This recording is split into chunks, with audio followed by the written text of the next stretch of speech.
Hey everybody!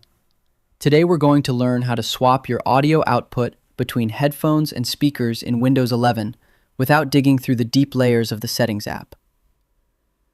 The fastest way is to click the sound icon, which looks like a speaker, next to your Wi-Fi and battery icons in the taskbar, or you can use the keyboard shortcut Windows key plus A to open the quick settings.